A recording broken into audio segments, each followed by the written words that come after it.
2, 3. All right, say hey, everybody. Hi, everybody.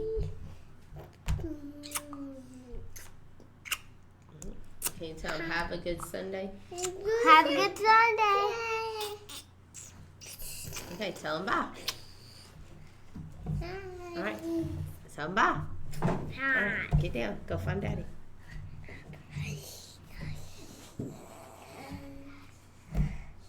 Go.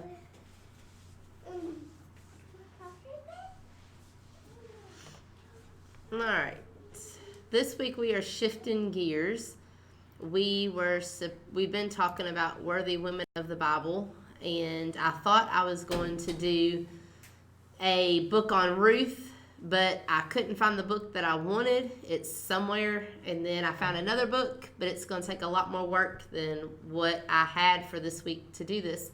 So I switched gears, and we're going to do the fruit of the Spirit. So this is going to be a 9-week devotional. I'm not going to try to cover them all today. I don't want to be here that long, and I know you all don't want to be here that long as well. So we are going to take one fruit of the Spirit each week and talk about it and kind of dwell on it a little bit and see more of what we should be like in our daily lives. So we all know that the first fruit of the Spirit is love. And we find the fruits of the Spirit in Galatians chapter 5, verses 16 through 25. And I want to read that. It says, "But I say, walk by the Spirit, and you will not gratify the desires of the flesh. For the desires of the flesh are against the Spirit, and the desires of the Spirit are against the flesh. For these are opposed to each other, to keep you from doing the things you want to do. But if you are led by the Spirit, you are not under the law. Now the works of the flesh are evident: sexual immorality, impurity, sensuality, idolatry, sorcery, enmity, strife, jealousy, fits of anger, rivalries, dissensions, divisions, envy, drunkenness, orgies, and things like these. I warn you, as I warned you before, that those who do such things will not inherit the kingdom of God. But the fruit of the Spirit is love, joy, peace, patience, kindness, goodness, faithfulness, gentleness, self-control. Against such things there is no law. And those who belong to Christ Jesus have crucified the flesh with its passions and desires. If we live by the Spirit, let us also keep in step with the Spirit. Let us not become conceited, provoking one another or envying one another." So that is what the Bible tells us about works of the flesh and the works of the Spirit. And and like I just said, in the verses, we see two different types of works. We see the flesh and the Spirit.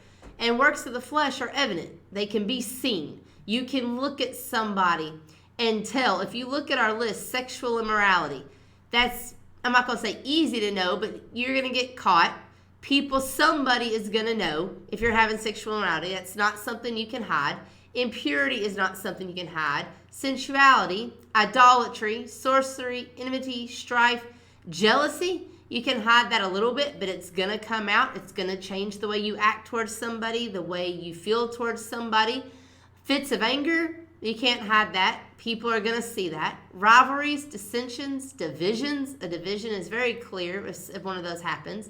Envy, drunkenness, you can't hide drunkenness. People just get on social media, get on the news. You see videos all the time of drunkenness. You cannot hide that. Orgies and the things like these. So that's the list. As you can tell in that list, those are all things that you can see. They're not things you can hide. They're things that take place on the outside of the body that everybody can see.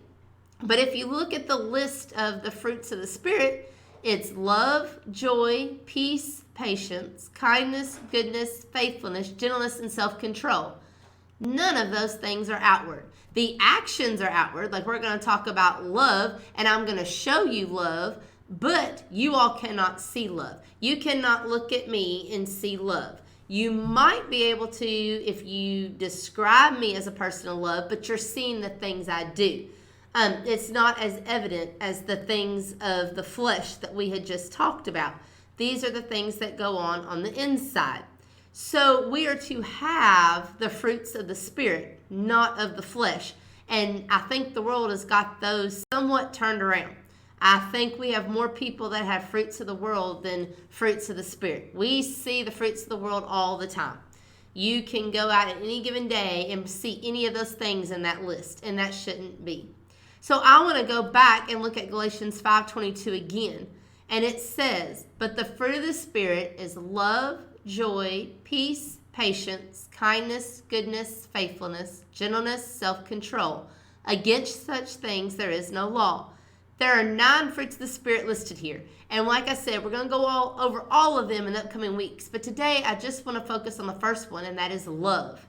And love binds everything together in perfect unity. So I think that's why it's listed number 1 in this list of the fruits of the Spirit. Love does several things. And so we're going to go to 1 Corinthians 13. We're going to start at verse 4, and we're going to end at the first part of verse 8. And we're going to see all the things that love does. Love is patient and kind. Love does not envy or boast. It is not arrogant or rude. It does not insist on its own way. It's not irritable or resentful. It does not rejoice at wrongdoing, but rejoices with the truth. Love bears all things, believes all things, hopes all things, endures all things. Love never ends. Let's talk about this for a minute. Love is patient. It will suffer long. This tells me that love is not just a one-time thing. We are to love and have love for one another all the days of our lives. Love is not only for the good times, but for the times of suffering as well. It protects, trusts, hopes, and perseveres. Love is also kind. Love does not show angry words and does not purposely hurt other people's feelings. Love admits when they are wrong. Love says, I am sorry. Love wants to fix what is broken. Love wants to be there for others in the bad times and not only the good. Love trusts. It's not jealous. It's not possessive. We are to share love. We are not to keep it to ourselves. Love does not put others down to make ourselves feel better. And I saw a lot of this in the places I've worked throughout my life. Some meant to do it, some didn't. But some people get a high, if you will, over putting others down. Because they think so low of themselves. Oh, look, I can do this better. So let me make fun of the person doing this because I'm better at it. I can do better at it. It makes me feel better, and it takes the attention off of me if I can focus it on somebody else. We should not be that way. Love does not put other people down. Love does not make fun of other people to make ourselves feel better. Love does not boast. Love is polite and has no place for rudeness. It does not pout. Love is not selfish. It puts the needs of others before their own. Love is not easily angered. Love does not have a temper. Can we say the same? How is our temper? Are we quick to fly off the handle and yell and make a scene, or are we filled with love and not let ourselves be easily angered? Love only looks for the best in people. It does not look for evil. How many times do we hear that people find everything wrong with somebody else, but they can't say one good thing about them? And I think I've told you all this before. I had read somewhere, I was working at a bank, and whenever there was a really hard day, someone told me there's always a positive. If there's somebody you don't like, there is one good thing about them. Find that one thing and tell it to yourself, or go tell them, whether it be you like what they're wearing or whatever. There's something good, that there's something good in everybody. Don't dwell on the evil. Don't look for the evil. Look for the best. Love does not gloat over the shortcomings of others. It does not criticize. Love bears all things, believes all things, hopes all things, and endures all things. Love is very important in the Bible. We see in Matthew 22, verses 34 through 40, what Jesus says love is. But when the Pharisees heard that he had silenced the Sadducees, they gathered together. And one of them, a lawyer, asked him a question to test him. Teacher, which is the greatest commandment in the law? And he said to him, You shall love the Lord your God with all your heart, and with all your soul, and with all your mind. This is the great and first commandment. And a second is like it. You shall love your neighbor as yourself. On these 2 commandments depend all the law and the prophets. It says in these verses we are to love God with all of our heart, with all of our soul, and with all of our mind. And then we are to love our neighbor as ourselves. And this made me think of our Wednesday night kids Bible class. We talked about the Good Samaritan. And we talked about, the priest walked by, the Levite walked by, and then you had the Samaritan. And you thought the priest would have stopped and helped because he's the priest. And so I compared it to Matt. And I told them, Matt's the preacher. So if you see the preacher coming by and you need help or you're in danger, you expect the preacher out of anybody in the world to stop and help. Well, this preacher didn't help. Well, then the Levite went and he walked by. He looked at him, but then he went on his way. And that's another person you wouldn't think would do that because the Levite was the priest helper. He was part of the line of Levi. He was a church person. Church people are supposed to be good people, right? We're supposed to stand out from the world. We're supposed to do what's good and right. But he just kept on walking. Then we all know the story. We had the Samaritan, the hated one. And that was the Samaritan who helped this man get better and cared for this man. And so that led into who our neighbor is. And I kind of chuckled a little bit because when you ask who your neighbor was, I asked them and they said, oh, it's my grandparents or it's so-and-so, like they're literal neighbors. And so we had a talk about our neighbors are anybody that needs our help, not just our physical neighbors. Our neighbors are our kids at school, our friends at school, even maybe not your friend. It's the people on the bus. It's the people at the grocery store. It's people in church. And we gave several examples of what you could do to help these people.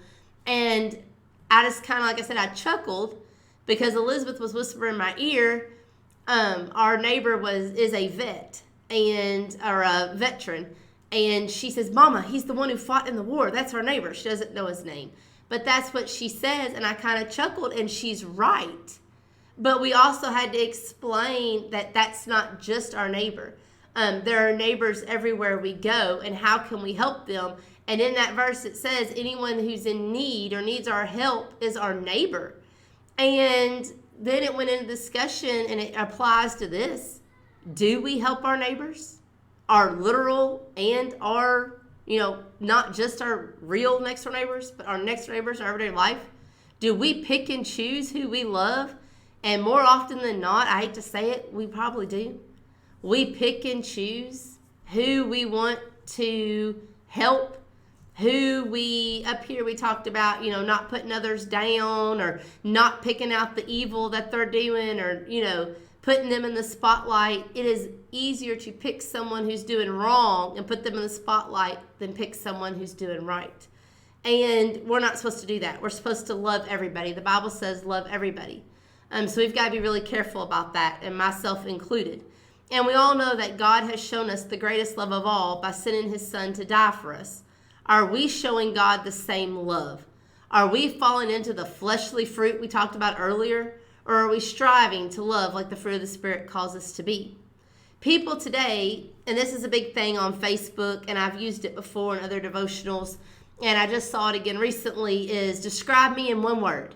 If you describe me in one word, I'll give you a letter, and then you have to describe somebody else in that letter, or I'll give you the letter, and you tell me. So I'm going to give you the letter C, and you are supposed to write back and say, I'm caring, or I'm cheerful, or I'm whatever. And a lot of people like doing that. So I was studying for this devotional, it talked about describing people. And it said in there that some will say maybe that person's aggressive, or they're shy, they're bright, they're obnoxious, they're greedy.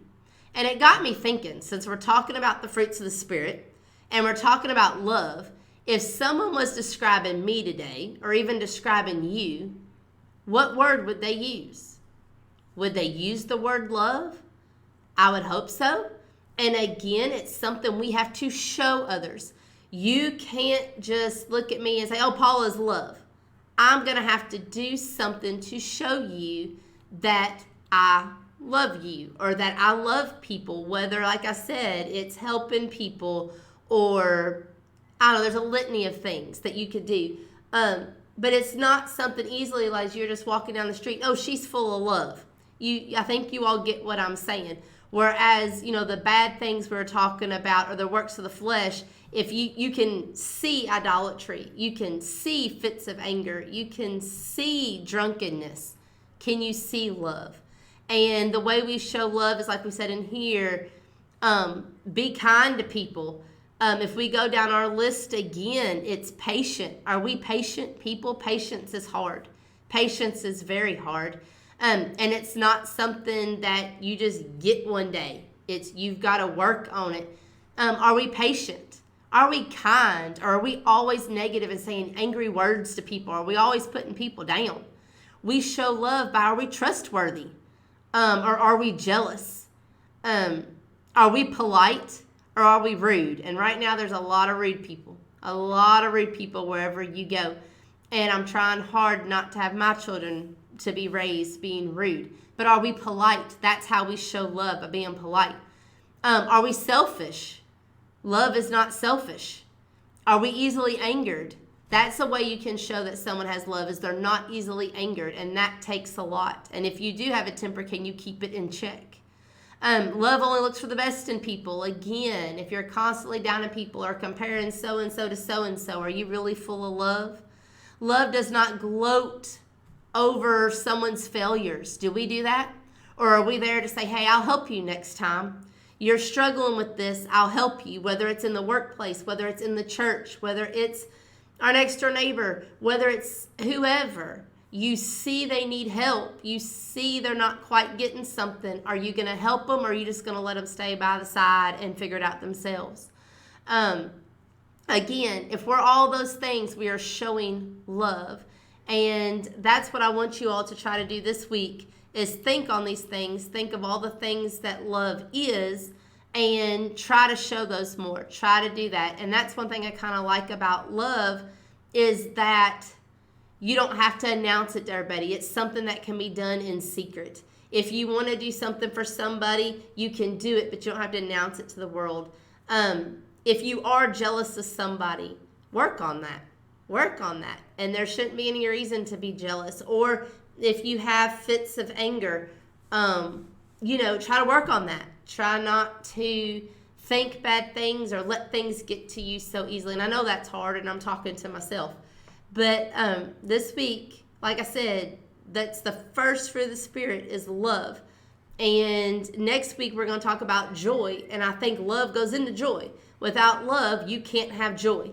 You can't be happy. You can't be a joyful person without love. So let's work on love this week and see if we can get a good start on that, and to where we can be ready to implement joy next week. I hope you'll have a great week. And if you all need anything, just message us, call me, text me. We'll be around. So we appreciate all of you watching this every week. It's a great uplifter to me. And like I said, I will see you all next week. Have a great week.